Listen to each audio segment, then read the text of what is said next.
کہ کیا ہم اچھا یہ سوال عام طور پر ہوتا ہے کہ جس وقت انسان لیٹا ہوا ہوتا ہے تو بھی یہ کہ قبلے کی طرف اس کے کہیں پاؤں نہ ہو جائیں، لوگ اپنے پاؤں کو سمیٹتے ہیں، یا بیڈ وغیرہ کی سمت ایسی ہوتی ہے کہ کیا قبلہ رخ اپنے پاؤں کو کر کے سونا کیا یہ جائز ہے، یہ جائز نہیں؟ یہ ایک مسئلہ عام طور پہ پوچھا جاتا ہے. تو دیکھیے سب سے پہلی بات تو یہ ہے کہ خود ساختہ تقدس اور یہ وسواس اسلام کے اندر سی کوئی حیثیت نہیں. بعض اوقات چیزیں اس انداز کی نہیں ہوتی، یعنی کچھ تقدس جو اسلام کو ریکوائرڈ نہیں ہے. مثلا قرآن کو اتنا اوپر پہلے طاق میں رکھ دیا جاتا تھا کہ سیڑھی ویڑھی لگا کے اسے نیچے اتارنا پڑتا تھا کہ نہیں قرآن کا بہت احترام ہے، بہت اونچا، اتنا اونچا لوگوں سے کر دیا کہ لوگ تلاوت سے بھی محروم ہو گئے، کون اتنے اوپر سے چڑھ کے اتارے نیچے. اچھا خالی یہی نہیں، کتنے افراد ہمیں ایسے ٹکرتے ہیں، وہ کہتے ہیں کہ بھائی ہم اوپر کے فلیٹ یا اوپر والے فلورز کے اوپر جو ہے ہم اپنا گھر نہیں بنا سکتے، کیونکہ جب ہم اوپر اگر رہیں گے تو نیچے والا جو فلور ہوگا اس پہ یقیناً ان کے گھر میں قرآن ہوگا، تو ہمارے پاؤں جو ہیں وہ اوپر ہیں، قرآن نیچے ہے، تو اب ہم اس جگہ کے اوپر نہیں رہیں گے. یہ خود ساختہ ایک تقدس ہے، یہ سوچتے ہیں کہ شاید یہ چیز توہین ہے. اسی طرح سے اگر ہم اس بات کو مان لیں تو پھر بہت سے افراد بہت سے یعنی کہ دیکھیے وسوسوں کی انتہا کہ وہ مسجد الحرام کی چھت پہ نہیں جاتے، کیونکہ اگر ہم مسجد الحرام کی چھت پہ یا اوپر کے فلورز پہ چلے گئے تو خانہ کعبہ ہمارے قدموں کے نیچے چلا جائے گا، یعنی ہم اس سے اوپر ہیں، اس سے نیچے ہو جائے گا. بہت سے افراد جو خانہ کعبہ کے سامنے جو ہوٹل ہیں اس میں ان ہوٹلوں میں جا کر نہیں ٹھہرتے ہیں کہ اس طرح تو یہ خانہ کعبہ نیچے نظر آ رہا ہے، ہم لوگ اوپر جو ہیں وہاں پر ہیں. تو پھر ہم ان سے یہ کہتے ہیں کہ بھائی مسجد الحرام کے جو فرش ہے اس کے اوپر بھی نہ چلیں، یعنی مسجد الحرام کا مقدس فرش اس کو آپ اپنے پاؤں تلے رونتے ہوئے جا رہے ہیں مثلا، تو پھر وہ واقعی پریشان ہوتے ہیں کہ ہاں یہ بھی تو کہیں توہین کے اندر تو نہیں آ رہا ہے. اسی طریقے سے مسجد نبوی ہے، اس کے تو ایسا ہے کہ اپنی پلکیں اس پہ بچھانی چاہیے، اس پہ آپ اپنے پاؤں رکھ رہے ہیں. تو جب ان کو اس طرح سمجھایا جاتا ہے تو پھر بہت سے افراد تو مسجد نبوی کی چھت پہ بھی نہیں جاتے کہ روضہ رسول نیچے ہو جائے گا، پیغمبر کی قبر نیچے اور ہم جو ہے اوپر چلے جائیں اس کے. تو دیکھیے کچھ چیزیں یہ سب کیا ہیں، یہ خود ساختہ تقدس ہے. اسی طرح سے بہت سے افراد کے نزدیک وہ سوچتے ہیں کہ شاید خانہ کعبہ کی چھت پہ بھی جانا جو ہے وہ حرام ہے کہ وہ ہمارے پاؤں اس کے اوپر چلے جائیں گے. تو یہ سب چیزیں ایسا نہیں ہے، بلکہ کچھ تو افراد ایسے ہیں جو گھر میں آپ نے دیکھا ہوگا تغرے وغیرہ لگے ہوتے ہیں، ائمہ کے نام ہیں یا حرم میں ائمہ کی تصویریں ہیں، تو اس کی طرف پاؤں ہمارا نہ ہو جائے. ایک صاحب تو بلکہ یہاں تک آئے تھے کہ میرا پاؤں اس طرح سے ہو گیا تھا تو میں نے کہیں ایسا تو نہیں کہ میں اسلام سے خارج ہو گیا ہوں، اور وہ صاحب 3 سے 4 مرتبہ اپنے نکاح بھی الگ الگ پڑھوا چکے تھے کہ کہیں میرا نکاح بھی تو اس کے ساتھ ہی نہیں ٹوٹ گیا. تو یہ ان وسوسوں کی کوئی حد اور انتہا نہیں ہے. اچھا اب دیکھیے اسلام میں قبلہ رخ ہونے کی بڑی اہمیت اور فضیلت ہے. یہ تھوڑا سا ابھی میں اس کا جواب دیتا ہوں کہ قبلے کی طرف پاؤں کیے جا سکتے ہیں یا نہیں. اسلام میں قبلہ رخ ہونے کی اہمیت دیکھیے، ایک تو پھر اسی کے بعد یہ مسئلہ آتا ہے کہ کیا پاؤں کو قبلہ رخ کیا جا سکتا ہے یا نہیں کیا جا سکتا. دیکھیے واجب نمازیں جو ہیں ان میں تو قبلہ رخ ہونا شرط ہے، قبلہ رخ ہونا شرط ہے. بلکہ اگر آپ جہاز میں بھی سفر کر رہے ہیں تو حتی الامکان، لوگ سوچتے ہیں جہاز میں سفر کر رہے ہیں تو بس پھر تو کسی بھی سمت میں پڑھ لو نماز، نہیں، اس جہاز ہو، ٹرین ہو، بس ہو، حتی الامکان آپ کو پہلے جو ہے تحقیق کرنی پڑے گی. بہت سے جو جہاز ہوتے ہیں ان میں تو قبلے کی سمت بھی آ رہی ہوتی ہے، نہیں بھی اگر آ رہی تو آپ کو عملے سے پوچھنا پڑے گا یا جو اس کے الگ احکام ہیں. تو قبلہ رخ ہونا واجب نمازوں کے لحاظ سے تو بہت ضروری ہے. مستحب نمازوں کے اندر اگرچہ قبلہ رخ ہونے کی شرط نہیں ہے، لیکن اگر ایک ہی جگہ کھڑے ہو کے آپ مستحب نماز پڑھ رہی ہیں تو قبلہ رخ ہونا پڑے گا، ایک ہی جگہ پر کھڑے ہو کر. ہاں اگر آپ چلتے پھرتے مستحب نماز پڑھ رہی ہیں، یعنی حالت حرکت ہی میں تھیں، سواری پر تھیں، گاڑی پہ تھیں، ٹرین میں تھیں، جہاز پہ تھیں، حالت حرکت کے اندر اگر آپ پہلے سے ہیں تو پھر قبلہ رخ ہونے کی شرط نہیں. لیکن اگر اسٹل ایک جگہ کھڑے ہو کر ساکن حالت میں اگر آپ نماز پڑھ رہی ہیں تو پھر قبلہ رخ ہونا پڑے گا. اچھا قبلہ رخ ہونے کی اس لحاظ سے نمازوں کے اعتبار سے تو آپ نے بات سنی، لیکن کچھ چیزیں ایسی ہیں جن میں بیچ میں آ گئی بات، تو سجدہ صاحب کوئی ادائیگی کے لیے قبلہ رخ ہونے کی شرط نہیں ہے، سجدہ تلاوت جو آپ کرتی ہیں اس کے لیے قبلہ رخ ہونے کی شرط نہیں، لیکن بہت سی چیزیں ہیں جو مثلاً جس میں جانور کو ذبح کرتے وقت اس کو قبلہ رخ کیا جائے، اس میں شرط ہوتی ہے باقاعدہ، جانور کو ذبح کرتے وقت قبلہ رخ ہونے کی شرط، یہ ایک ضروری اور ایک واجب چیز ہے۔ اور اسی طرح سے مطالعہ کرتے وقت قبلہ رخ ہونے کی شرط ہے، مطالعہ کرتے وقت، یعنی شرط سے مراد یہ کہ بہتر ہے کہ آپ قبلہ رخ ہو جائیں، کیونکہ وہ زیادہ اچھا بہتر طریقے سے آپ کے اوپر مطالب جو ہے واضح ہوں گے، یعنی بہرحال ایک آداب میں سے ہے۔ اسی طرح سے مستحب یا آداب میں سے ہے تلاوت قرآن کے، کہ جس وقت تلاوت قرآن کی جائے تو آپ قبلہ رخ ہو جائیں۔ اسی طرح سے مثلاً دعا جس وقت اگر کوئی شخص کر رہا ہو اس وقت وہ قبلہ رخ ہو کر دعا کرے تو اور قبولیت کے امکانات بڑھ جاتے ہیں۔ تو اسلام میں قبلہ رخ ہونے کی الگ سے ایک اہمیت بھی ہے، حتیٰ کہ وہ خواتین جو اپنی ماہانہ عادت کے دور میں ہوتی ہیں اس زمانے میں، وہ ان کے لیے مستحب ہے کہ وہ باقاعدہ مصلی پر قبلہ رخ ہو کر مصلی پر بیٹھ جائے اور دعائیں اذکار وغیرہ جو ہے وہ پڑھے، تو اس میں بھی قبلہ رخ ہونے کی ایک چیز آتی ہے۔ وضو کے لیے بھی ہے کہ زیادہ بہتر یہ ہے کہ اگر آپ وضو اگر کر رہی ہوں تو قبلہ رخ ہونا جس قدر بھی ممکن ہو قبلہ رخ ہو کر کریں گی تو اور زیادہ بہتر ہے۔ حتیٰ کہ عام طور پر بیٹھنا، یعنی ایسے ہی اگر آپ کسی جگہ بیٹھ رہی ہیں اور امکان ہو کرسی کو گھما کے تھوڑا سا قبلہ رخ اگر کر لیں تو وہ بھی ایک بہتر چیز سمجھی گئی۔ بلکہ ہمارے چھٹے امام جعفر صادق علیہ الصلوۃ والسلام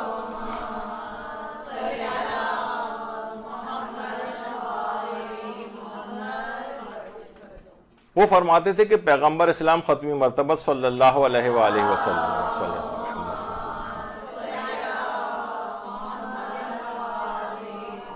کہ پیغمبر اکثر قبلہ رخ ہو کر بیٹھا کرتے تھے۔ اچھا روایات میں بھی بیٹھنے کی سب سے بہتر جگہ اسے قرار دیا گیا ہے جو قبلہ رخ ہو۔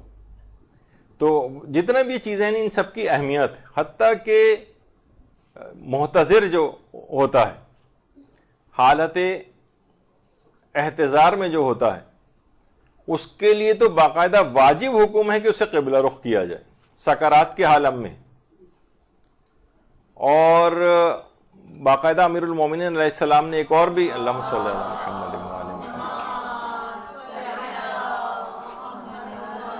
مومن کی علامات میں سے یہ بات بتائی ہے کہ یا تو وہ دائیں کروٹ سوتا ہے یا پھر قبلہ رخ سوتا ہے، تو محتضر کے لحاظ سے بھی ہے کہ اس کو قبلہ رخ کیا جائے تو واجبات میں سے۔ اسی طرح سے غسل میت جہاں دیا جا رہا ہوتا ہے تو میت کو قبلہ رخ کرنے کا حکم ہے کہ میت کو بہتر ہے کہ قبلہ رخ کر دیا جائے۔ قبر میں واجبات میں سے ہے کہ میت کو قبلہ رخ لٹایا جائے۔ تو آپ نے دیکھا کہ کس قدر اسلام میں قبلے کی اہمیت، اور کچھ چیزیں ایسی ہیں جن میں قبلے کی مخالف یعنی قبلہ رخ نہ ہونا ضروری ہے۔ مثلا ٹوائلٹ میں رفع حاجت کے لیے اس طرح کی سمت نہ ہو کہ سامنے کا جسم کا حصہ یا پشت با قبلہ ہو کر روبا قبلہ یا پشت با قبلہ ہو کر رفع حاجت کی جائے، وہ حرام ہے۔ بلکہ اس کے اگر آپ دیکھیں گے جیسے عام طور پر لوگ مختلف معالج کا سفر کرتے ہیں، کسی بھی جگہ گئے ہیں ٹوائلٹ میں اور پتہ نہیں ہو کہ یہاں پر قبلہ کون سا ہے، تو سوچتے ہیں جب پتہ ہی نہیں ہے تو کسی بھی سمت میں بیٹھ کے کر لیا جائے، جبکہ اسلام میں حکم یہ ہے کہ نہیں، تحقیق کرو کہ کہیں قبلہ رخ تو نہیں بنا ہوا یہ۔ ہاں جس وقت بالکل ناقابل برداشت ہو رہا ہو تو پھر کسی بھی سمت میں بیٹھ کے کیا جا سکتا ہے، لیکن ابتداً اس کی تحقیق کرنا ضروری ہے کہ جو ٹوائلٹ ہے کہیں یہ قبلہ رخ وغیرہ ہے پشت با قبلہ تو نہیں ہو رہا ہے۔ تو بہرحال یہ تمام چیزیں ایسی ہیں کہ اس کا خیال رکھنا چاہیے۔ اب یہاں پر ایک مسئلہ آتا ہے کہ کیا قبلہ رخ ہو کر سونا چاہیے؟ تو ابھی آپ نے سنا کہ جی ہاں، بلکہ بہتر ہے کہ انسان قبلہ رخ ہو کر سوئے۔ اچھا، پھر قبلہ رخ ہو کر سونے سے مراد کیا ہے؟ کیا اس سے مراد یہ ہے کہ چہرہ، سینہ اور پیٹ ہمارا روبہ قبلہ ہو، یا اس سے مراد یہ ہے کہ ہمارے پاؤں کے تلوے قبلہ رخ ہوں؟ اس سے کیا مراد ہے؟ یہ اصل بات ہے، یعنی ہمارا چہرہ، سینہ اور پیٹ قبلہ رخ ہو، یہ زیادہ بہتر ہے، یا یہ بہتر ہے کہ پاؤں کے ہم اس طرح سے لیٹے ہوں کہ ہمارے پاؤں کے تلوے قبلے کی طرف ہوں؟ اس سے کیا مراد ہے قبلہ رخ ہونے سے؟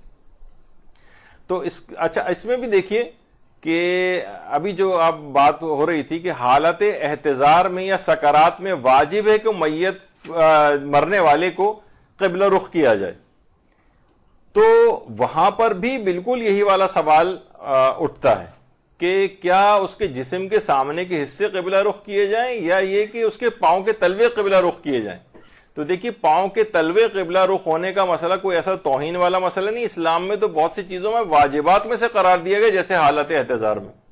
حالت احتضار یا سکرات ہو تو اطراف میں کھڑے ہوئے افراد جو وہاں پر موجود ہوتے ہیں مرنے والے کے پاس، ان پر یہ واجب ہو جاتا ہے کہ میت کو قبلہ رخ کریں، یعنی اس کے پاؤں اس طرح سے اس کو لٹائیں کہ اس کے پاؤں کے تلوے قبلہ رخ ہوں،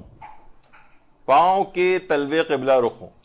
اچھا اسی طرح سے میت کو غسل دیتے وقت، جس وقت میت کو غسل، یہ واجبات والا مسئلہ تو نہیں لیکن مستحبات کا ہے کہ میت کو اس انداز سے لٹانا چاہیے۔ یہی وجہ ہے کہ وہ میت کا وہ تختہ یا میت کا وہ جس کے اوپر میت کو لٹایا جاتا ہے غسل کے وقت، اس کو اس سمت کے اندر ہی بنایا جاتا ہے کہ اس میں جب مرنے والا لیٹے اس کے اوپر تو اس کے پاؤں کے تلوے قبلے رخ ہوں۔ تو وہ ایک مستحب حکم کے طور پر بھی قبلہ رخ ہونے والا ایک مسئلہ ہے۔ اسی طرح سے مریض اگر لیٹ کر نماز پڑھنے پر مجبور ہو، بلا وجہ نہیں کہ اس کا ایسی کمزوری ہو رہی، نہیں، واقعتاً مجبور ہے، وہ اٹھ کر نماز پڑھ ہی نہیں سکتا ہے، حتیٰ کہ بیٹھ کے بھی نہیں پڑھ سکتا ہے، لیٹنے پر مجبور ہے، تو یا تو دائیں کروٹ سے لٹایا جائے اس کو یا بائیں کروٹ سے لٹایا جائے اس کو، اور اگر یہ دونوں کروٹیں ممکن نہ ہو تو اسے پشت کے بل اس طرح سے لٹایا جائے کہ اس کے پاؤں کے تلوے قبلہ رخ ہو۔ تو آپ نے دیکھا کہ بہرحال پاؤں کے تلوے قبلہ رخ ہونا یہ اسلام نے بہت سی جگہوں پہ تو واجب حکم کے طور پر قرار دیا ہے اور بہت سی جگہ مستحبات کے طور پر ہے، تو اس کے اندر کوئی ایسا مسئلہ نہیں۔ تو اب اس طرح سے اگر ہو جائے باقاعدہ تو پھر حالت احتضار، یعنی جو سونے والا جو مسئلہ ہے کہ جس وقت اگر کوئی شخص سو رہا ہو تو کس سمت میں سوئے گا، یا جیسے کہ ابھی آپ نے سنا کہ جس طرح قبر میں لٹایا جاتا ہے اس طرح سے سوئے، یا جس طریقے سے محتضر کو لٹایا جاتا ہے، یعنی بالکل چت لیٹا ہوتا ہے وہ اور اپنی پشت کے بل اور اس کے پاؤں جو ہیں وہ قبلے کی طرف ہوتے ہیں۔ تو دیکھیے اس کی بڑی اہمیت ہے، جیسے ایک ملتا ہے ایک واقعہ ایک عالم کا کہ حالت ان کے احتضار آئی تو لوگوں نے کہا کہ اب تو واجب ہے کہ ان کو قبلہ رخ لٹایا جائے، ان کے پاؤں کے تلوے قبلہ رخ ہوں۔ جب پاؤں کے تلوے قبلہ رخ کیے تو وہ بار بار قبلے سے ہٹ جاتے تھے، تو لوگوں نے کہا کہ بھائی آپ یہ کیا کر رہے ہیں، ہمیں تو حکم ہے کہ آپ کے پاؤں کے تلوے قبلہ رخ کیے جائیں۔ تو انہوں نے کہا کہ تم اپنی بات کے لحاظ سے صحیح عمل کر رہے ہو، میں اپنے شرعی وظیفے پہ عمل کر رہا ہوں، تمہیں یہ حکم ہے کہ قبلہ رخ کیا جائے اور میرے پاؤں کے تلوے قبلہ رخ کیے جائیں، لیکن مجھے ایسی بیماری ہے جس میں میرا پیشاب مستقل خطا ہوتا رہتا ہے اور قبلہ رخ ہو کر پیشاب کرنا جو ہے جائز نہیں، تو تم اپنی ذمہ داری پوری کرو، میں اپنی ذمہ داری پوری کروں گا۔ تو بہرحال محتضر کے لیے یہ ہے کہ اس کے پاؤں کے تلوے وہ قبلہ رخ ہونے چاہیے۔ اچھا تو کیا سوتے وقت حالت احتضار والی پوزیشن ہو کہ پاؤں کے تلوے قبلہ رخ ہوں، یا یعنی یہ حالت احتضار کی جو پوزیشن ہوتی، یا قبر میں لیٹنے والی پوزیشن ہو؟ قبر میں لیٹنے والی پوزیشن کون سی ہوتی ہے کہ جو مردے کی کمر ہے وہ قبر کی دیوار سے لگی ہوئی ہوتی ہے اور اس کا چہرہ، سینہ، پیٹ وغیرہ یہ قبلے کی طرف ہوتا ہے۔ جس طرح کروٹ سے انسان نہیں لیٹتا، دائیں کروٹ سے لیٹے جس طرح سے عام طور پر لیٹتے ہیں، چت نہیں لٹا سکتے ہمارے ہاں، بہت سی جگہوں پر یہ والی غلطی ہوتی ہے، تو یہاں تک سخت احکام بھی علماء بتاتے ہیں کہ بعض اوقات قبر کو دوبارہ کھود کے صحیح طور پر دفن کرنا بھی واجب ہو جاتا ہے اگر اتنا وقت نہیں گزرا ہے اور بے حرمتی اور توہین شمار نہیں ہو رہا، اور بہت سارے اس کے احکام ہیں نبش قبر کے۔ تو بہرحال یہ کہ قبر کی دیوار سے اس کی کمر کو لگایا جائے اور تھوڑا سا ذرا ٹلٹ کر دیتے ہیں کہ ایسا نہ ہو کہ وہ منہ کے بل میت جو ہے وہ گر جائے، اتنا اس طرح سے نہیں، بلکہ بس اس کی کمر کو اس سے ٹکا دیتے ہیں کہ اس کے مقادیم بدن جو سامنے کے حصے ہیں وہ قبلہ رخ ہو، چت نہیں لٹا سکتے، اور تو یہ کہلاتی ہے قبر میں لٹانے والی۔ تو جو بھی شخص کون سی والا طریقہ جو ہے وہ سوتے وقت اڈاپٹ کرنا چاہیے, محتضر والا یا قبر میں لٹانے والا. اچھا اب دیکھیے سونے کی جو ہے یہ بھی اقسام ہے. ویسے تو عام طور پر ہم دیکھتے ہیں کہ عام طور پر لوگ کتنے طریقوں سے سوتے ہیں, ٹیڑھے میڑے, آڑے تیرچے, اوپر نیچے, کس طرح سے, یہ لوگوں کے بہرحال ایک الگ چیز ہے. لیکن یہ کہ امیر المومنین علیہ الصلوۃ والسلام نے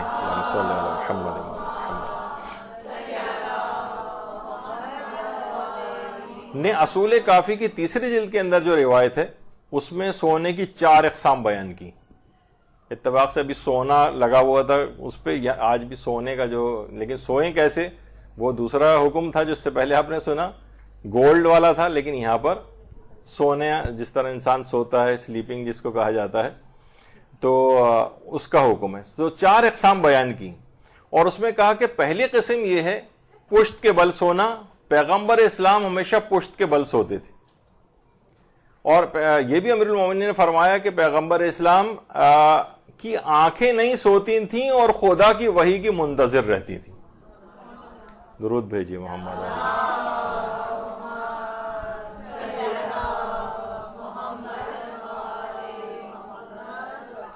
تو پشت کے بل سونا یہ سب سے بہتر سونا شمار کیا جاتا ہے کہ انسان اپنی کمر کے بل جو ہے وہ لیٹا ہوا ہو اور چہرہ آسمان کی طرف ہو اس کا.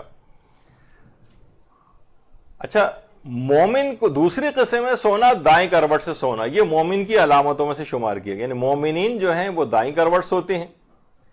اور فرمایا تیسری قسم کا سونا ہے وہ بادشاہوں کا سونا ہوتا ہے, بادشاہ اور ان کی اولادیں بائیں کروٹ سوتے ہیں. اور چوتھا قسم کا سونا پیٹ کے بل سونا ہے, یعنی الٹا ہو کر سونا. یہ شیاطین کے بھائی, دیوانے اور بیمار سوتے ہیں, یعنی یہ جو روایت کے جملے.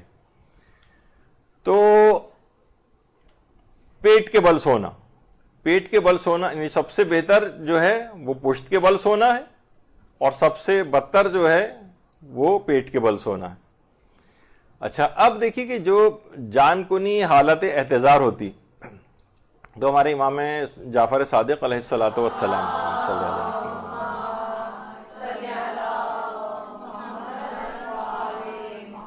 کی باقاعدہ روایت ہے کہ اگر شیعوں میں سے کوئی بھی شخص جان کنی یا سکرات کے عالم میں ہو تو اس کے پاؤں قبلہ رخ کیے جائیں. اور یہی وجہ ہے کہ آیت اللہ سیستانی نے بھی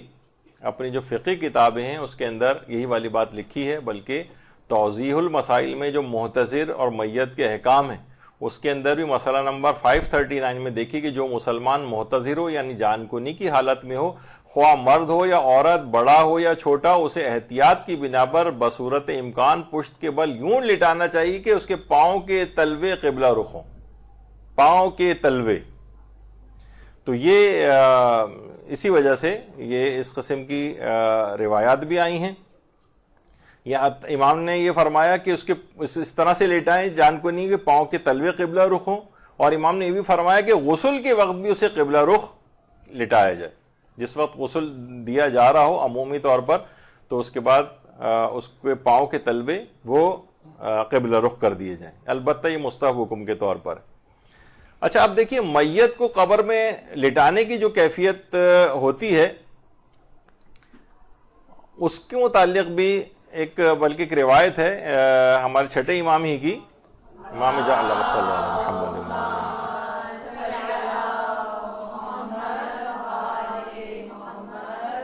کس طور پہ اس کو لٹائیں.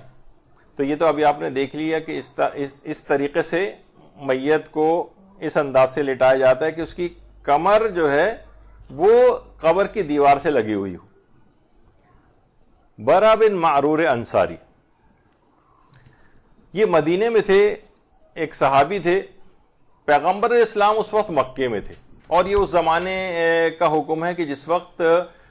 تحویل قبلہ کا حکم بھی نہیں آیا تھا.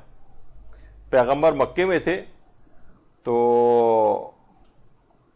اور اس زمانے میں بیت المقدس کی طرف رخ کر کے مسلمان نمازیں پڑھتے تھے, حتیٰ کہ پیغمبر اسلام بھی اسی رخ کے اوپر نمازیں پڑھتے تھے. تو برا بن معرور انصاری اس زمانے میں بیت المقدس کی طرف رخ کر کے نماز ہوا کرتی تھی. جب برا بن معرور انصاری جب ان کا آخری وقت آیا تو انہوں نے وصیت کی کہ ان کی قبر کو رسول اللہ کی سمت میں قرار دیا جائے. اچھا رسول اللہ اس وقت مکے میں تھے, تحویل قبلہ کا حکم بھی نہیں آیا تھا. کہا کہ مجھے مکے کی سمت میں نہیں قبلہ رخ ہو کر دفن کیا جائے. مکہ اس زمانے میں, یہ خود مدینے میں تھے, انہوں نے کہا کہ مجھے اس سمت کے اندر دفن کیا جائے. اور دوسری وصیت برا نے یہ کی تھی کہ اپنے مال میں سے میں 1/3 پیغمبر اسلام کو دیتا ہوں. اپنے مال سے 1/3 کی وصیت کی, 1/3 کی, اور اس کے بعد یہ چیز باقاعدہ اسلامی حکم کے اندر شامل ہو گئی کہ 1/3 مال کی وصیت کوئی شخص اپنے یعنی ورثہ کو نہیں جائے گا, بلکہ 1/3 مال اپنی مرضی سے خرچ کر سکتا ہے. اور پیغمبر اسلام کو کہا جس طرح سے پیغمبر چاہیں خرچ کریں. پھر بہرحال 1 مہینے بعد یعنی برا کے انتقال کے 1 مہینے بعد جب پیغمبر مدینے آئے ہیں اور ہجرت ہو گئی تھی, تو پیغمبر اس کے بعد برا اپنے اصحاب کو لے کر برا کی قبر کے اوپر آئے اور وہاں آ کر باقاعدہ دعا کی, اور برا ہی کے بیٹے کو ان کے قبیلے کا سردار جو ہے وہ مقرر کیا. اور 1/3 مال جو پیغمبر کو برا نے وصیت کے طور پر دیا تھا, ان کو انہی کے خاندان پہ اور ان کے اہل و عیال کے اوپر ہی پیغمبر اسلام نے خرچ کر دیا. تو بہرحال آپ نے دیکھا کہ اس روایت کی بنا پر اور دیگر جو اور روایتیں بھی ہیں, اس میں فقہاء نے سب یہ فتویٰ دیا کہ میت کو قبر میں دانے کروٹ سے پہلو سے اس طرح سے لیٹانا چاہیے کہ اس کے جسم کے سامنے کے حصے قبلہ رخ ہو. خیر, تو اب یہی وجہ ہے کہ قبلہ رخ ہو کر سونا, قبلہ رخ ہو کر سونا کہ جسم کے سامنے کے حصے قبلہ رخ ہوں. میت کو تو اسی طور پر لٹانا چاہیے, لیکن باقاعدہ شیخ صدوق نے ایک بات جو خصال کے اندر ایک روایت لکھی ہے, وہ قبلہ رخ سونے کے متعلق اور وسائل الشیعہ کی بھی 6 جلد کے اندر ہے کہ مومن جو ہے وہ پشت کے بل سوتا ہے. ایک تو طریقہ یہی ہے کہ داہنی کروٹ سے سوئے, یہ بھی بالکل صحیح ہے, اور ایک یہ ہے کہ پشت کے بل سوئے, یعنی پشت کے بل کمر کے بل اگر سوئے کہ چہرہ اس کا آسمان کی طرف ہو. اور روایت میں اس طرح سے سونے کو پیغمبروں کی طرح سونے قرار دیا گیا ہے, یعنی کوئی شخص اگر اس طرح سوتا ہے تو گویا وہ پیغمبروں کے طریقے پر سو رہا ہے. تو یہی وجہ ہے کہ اب اچھا سونے کے لحاظ سے قبلہ رخ ہونے کی کیا مراد ہے, اب اس میں فتاوے اس سلسلے میں علماء کے مختلف نظریات ہیں. آیت اللہ ناصر مکارم شیرازی فرماتے ہیں کہ روایات سے یہ بات پتہ چلتی ہے کہ سونے والے کو اس طرح سے سونا چاہیے کہ جس طریقے سے قبر کے اندر لیٹا جاتا ہے, یعنی جسم کے اگلے حصے اس کے قبلہ رخ ہوں, یعنی چہرہ, سینہ, پیٹ وغیرہ یہ قبلے کی طرف ہو, یعنی داہنی کروٹ سے سوئے اس طرح سے کہ یہ جسم کے حصے قبلہ رخ ہوں. یعنی یہ سب مستحبات والی چیزیں, ان میں واجبات والا مسئلہ نہیں. تو بہرحال سونے کے جو آداب اور طریقے بتائے گئے. تو آیت اللہ ناصر مکارم شیرازی کا یہ نظریہ ہے کہ جس طرح سے قبر میں لٹایا جاتا ہے اس طریقے سے سونا مستحب یا بہتر ہے. آیت اللہ سیستانی فرماتے ہیں کہ باقاعدہ ان سے آغا مرتضی مہری جو ان کے خاص استفتاء سیکشن کے ہیڈ ہیں, ان سے بھی آغا سیستانی کا مسئلہ لکھ کے معلوم کیا گیا. تو انہوں نے بھی یہ بات بتائی کہ آغا سیستانی اس کے قائل ہیں کہ پاؤں کے تلوے قبلہ رخوں سوتے وقت, پاؤں کے تلوے, جبھی مجھے اتنی تمہید بھی باندھنی پڑی کہ ایک دم سے لوگوں کو یہ مسئلہ باقاعدہ ہضم نہیں ہوتا ہے, پاؤں کے تلوے قبلہ رخوں. جس طریقے سے دیکھیے عام طور پر میت کو لٹایا جاتا ہے, جیسے غسل کے بعد, جیسے میں نے ابھی کہا کہ اور میت عمومی حالات میں بھی اگر میت کو رکھا جائے تو بہتر ہے کہ اسے قبلہ رخ ہونے کے معنی ہے کہ اس کے پاؤں کے تلوے قبلہ رخ ہوں. اور باقاعدہ ان کا یہ فتویٰ خزیر المدنی جو کہ مسائل شرعیہ بتاتے ہیں کربلا میں, انہوں نے بھی آیت اللہ سیستانی کے حوالے سے ان کا فتویٰ جو ہے اپنے ایک درس کے اندر بھی بتایا جو کہ یوٹیوب کے اوپر بھی موجود ہے. تو آیت اللہ سیستانی اس کے قائل ہیں کہ اس طرح سے سونا چاہیے کہ آپ کے پاؤں کے تلوے قبلہ رخ ہو. اچھا، آیت اللہ حافظ بشیر نجفی وہ بھی اسی بات کے قائل ہیں. ان سے بھی جب یہ سوال پوچھا گیا تو انہوں نے کہا کہ جی ہاں، اسی طرح سے سونا یعنی قبلے کی طرف ٹانگے کر کے سونا مستحب ہے، لیکن دنیا کی ایسی جگہوں پر ایسا کرنا کہ جہاں اس کو کعبے کی اہانت سمجھا جائے وہاں ایسا نہ کیا جائے. یعنی کوئی جگہ ایسی معاشرے کے اندر ہے جہاں اہانت سمجھے جا رہی ہے. ہم دیکھتے ہیں کہ مسجد الحرام اور خانہ یہ جو مسجد نبوی ہے وہاں پر بھی لوگ سو رہے ہوتے ہیں، اکثر لوگ اپنی بلڈنگوں میں واپس نہیں جا پاتے، سو رہے ہوتے ہیں، تو وہاں پر بھی وہ اپنی ٹانگوں کو اس طرح سے رکھتے ہیں کہ قبلے کی طرف نہ ہونے پائیں. تو عرفاً اگر کوئی اس طرح سے لیٹا بھی ہوتا ہے تو لوگ آ کے اس کی ٹانگیں ادھر ادھر کر دیتے ہیں. البتہ شرعی حکم نہیں ہے، لیکن کیونکہ لوگ بس اس کو اہانت سمجھتے ہیں بہت سی جگہوں پہ، تو وہاں کہتے ہیں کہ وہ فقط اس جگہ پر ایسا نہ کیا جائے کہ جہاں پر اس کو ایسا کرنا، اس طرح سے سونا اہانت سمجھا جائے. اچھا، یہی وجہ ہے کہ یہاں ایک مسئلہ بتا دوں میں کہ آیت اللہ حافظ بشیر ویسے تو سارے مجتہدین اس بات کے قائل ہیں کہ سیدانی کی غیر سید سے شادی جائز ہے. دیکھیے، ہم فتویٰ بیان کر رہے ہیں، مجھے پتا ہے کہ بڑا جذباتی مسئلہ ہے، اس پہ ہماری 3-3.5 گھنٹے کا ایک درس اس سے پہلے ہو بھی چکا ہے تفصیل کے ساتھ، اس میں سارے دلائل وغیرہ ذکر ہوئے تھے. آیت اللہ حافظ بشیر نجفی کا البتہ ایک فتویٰ یہ ہے کہ یہ ان کے فتوے باقاعدہ جو ان سے پوچھا گیا، انہوں نے کہا کہ عرب اور ایران میں غیر سید کا سید زادی سے نکاح کرنا توہین نہیں سمجھا جاتا، اور پاکستان کے اکثر علاقوں میں اور ہندوستان کے بھی بعض علاقوں میں غیر سید کا سید زادی سے نکاح بہت بڑی اہانت اور بے حرمتی سمجھا جاتا ہے، لہٰذا وہاں نکاح کرنا جائز نہیں. اور جن علاقوں میں نکاح کرنا بے حرمتی اور توہین نہ سمجھا جائے وہاں یہ نکاح ہو سکتا ہے. یعنی اصلاً نکاح کا مسئلہ نہیں ہے، یہ مسئلہ صرف ایک عرفیات کا ہے کہ وہاں پر لوگ اس کو بہت توہین سمجھ رہے ہیں. تو کیونکہ لوگ سمجھ رہے ہیں، اپنی غلط فہمی میں توہین سمجھ رہے ہیں. جیسے کہ ابھی آپ نے دیکھا کہ اسلام نے تو بہت سی مقامات پر پاؤں کو تلووں کا قبلہ رخ کرنا واجب قرار دیا، بہت سی جگہوں پہ بہتر قرار دیا، مستحب قرار دیا، لیکن لوگ تو اس کو توہین سمجھتے ہیں. تو انہوں نے کہا کہ لوگ اکثر ان کا کوٹ کرتے ہیں کہ دیکھیے آیت اللہ حافظ بشیر نجفی نے تو سیدانی کا غیر سید سے نکاح ناجائز قرار دیا ہے. تو انہوں نے جو وجہ بتائی ہے وہ اس وجہ سے، بلکہ اور آیت اللہ ناصر مکارم شیرازی سے بھی پوچھا گیا تھا کہ بھائی اگر کسی جگہوں پہ ایسی شادیاں ہوتی ہیں تو ہمارے علاقے اتنے سینسیٹیو ہیں اس معاملے میں کہ قتل و غارت گری تک نوبت آ جاتی،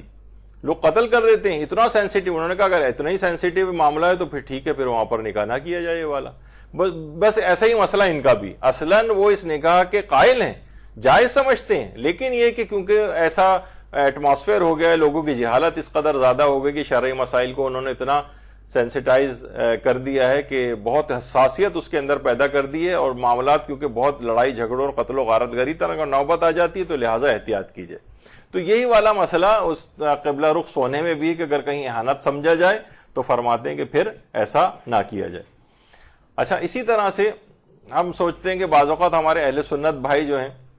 ان کی یہاں بھی ان کے بھی فتاوے، ان کے فتاوے کی کاپیز ہیں آپ کے سامنے جو آ رہی ہیں، اس میں جواب یہی مفتیوں کی طرف سے آیا ہے کہ کعبے کی طرف ٹانگ وغیرہ کرنے میں کوئی شرعی ممانعت نہیں ہے. جو کوئی اس کو حرام کہتا ہے اس کے ذمے ہے کہ وہ دلیل دے، کیونکہ یہ حرمت ایک حکم شرعی جو بغیر نص کے ثابت نہیں ہوتا. اور یہی فتویٰ شیخ ابن باز، شیخ صالح فوزان اور سعودیہ کی فتویٰ کمیٹی کا بھی ہے کہ ایسا کرنے میں شرعاً کوئی حرج نہیں. کیونکہ عام طور پر ان کی طرف سے بھی اعتراض آتا ہے نا کہ مثلا یہ بات مشہور ہو، ظاہر ہے انٹرنیٹ پہ بھی جائے گی، لوگ کہیں گے دیکھیے آیت اللہ سیستانی نے کس طرح کا فتویٰ دیا ہے. تو خود ان کے اپنے ہاں بھی یہ والا فتویٰ اس انداز کا موجود ہے. اور باقاعدہ دارالعلوم دیوبند کی جو دارالافتاء ہے وہاں سے بھی ہے کہ قبلے کی طرف پاؤں کرنا مکروہ قرار دیا، حرام انہوں نے بھی نہیں کہا ہے، بلکہ کہا کہ سونے میں بھی قبلے کی طرف پیر نہیں کرنے چاہیے. یعنی بہتر ہے کہ نہ کیے جائیں، بستر کی سمت بدلی بھی جا سکتی ہے. یعنی بہرحال حرام کی حد تک معاملہ نہیں ہے، اگر ہے بھی تو صرف ایک مکروہ ہونے کی حد تک ہے. اور بہت سے تو اس طرح کی بھی ہے کہ اس کی فتاوے میں ان کے کہ اس کی ممانعت کسی حدیث سے ثابت نہیں ہے، مگر عرف عام میں کیونکہ یہ معیوب سمجھا جاتا ہے لہٰذا بہتر یہی کہ جان بوجھ کر بغیر کسی عذر کے پاؤں قبلہ رخ نہ کیے جائیں. یعنی ان کے ہاں بھی یہ کوئی حرمت والا حکم نہیں ہے. تو بہرحال اب دیکھیے کہ عرفاً جو ہے یہ صرف عرف کے لحاظ سے ایک مسئلہ اس کے اندر تھا، ورنہ اصلاً اس میں ہر شخص اپنے مجتہد کے لحاظ سے دیکھے. اور بہرحال ایک مستحب حکم کے طور پر زیادہ تر مجتہدین سے تو استفتاء کر کے پوچھا گیا، الگ سے انہوں نے اس بات کی اتنی اہمیت نہیں سمجھی کہ اس کو باقاعدہ توضیح المسائل یا کسی جگہ پہ جو لکھا جائے، لیکن استفتاء کر کے پوچھا گیا. تو بہرحال آیت اللہ سیستانی کا تو نظریہ کہ بہتر ہے کہ پاؤں کے تلوے قبلہ رخ ہوں سوتے وقت. آیت اللہ ناصر مکارم شیرازی گئے کہ محتضر قبر میں جس طریقے سے لٹایا جاتا ہے اس طرح سے ہو، اور آیت اللہ سیستانی محتضر والے مسئلے کے قائل ہیں، یعنی جو حالت احتضار میں ہوتا ہے اس کے پاؤں کے تلوے بہتر ہے کہ قبلہ رخ ہوں. تو اگرچہ ابھی تھوڑا سا وقت 10 منٹ کا ہے، لیکن مجھے تیسرا موضوع بھی آج ایک شروع کرنا تھا، لیکن وہ خود آدھے پونے گھنٹے کا ہے اور بڑا اہم مسئلہ تھا، لیکن اب اتنا وقت نہیں رہا. بس 10 منٹ کا آپ کے پاس ایک ٹائم اس لحاظ سے ہو جائے گا، اور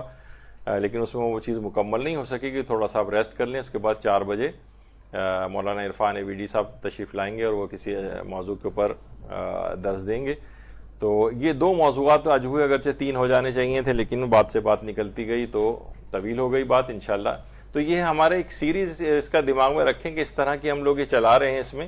کہ اس میں لوگوں کے جو اعتراضات ہیں، دماغوں میں اٹھنے والے سوالات ہیں، اور وہ چیز ابھی پینڈنگ چلی آ رہی ہے. وہ اتنا بڑا موضوع ہے کہ 4 5 6 حدیثیں جو عورتوں کی مذمت کے لحاظ سے آئی ہیں، مجھے اس کو بھی پورا کرنا ہے. انشاءاللہ اگلی نشست میں ان کی سیریز کو بھی شروع کریں گے، تاکہ صحیح طور پر خواتین کو جن پرابلمز کا سامنا کرنا پڑتا ہے معاشرے میں ان حدیثوں کے حوالے سے، اور ایک احساس کمتری سا پیدا ہوتا ہے، وہ بھی انشاءاللہ اس کی وضاحت کر کے اسے دور کیا جائے گا. وصلی اللہ علی محمد وآلہ الطیبین الطاہرین.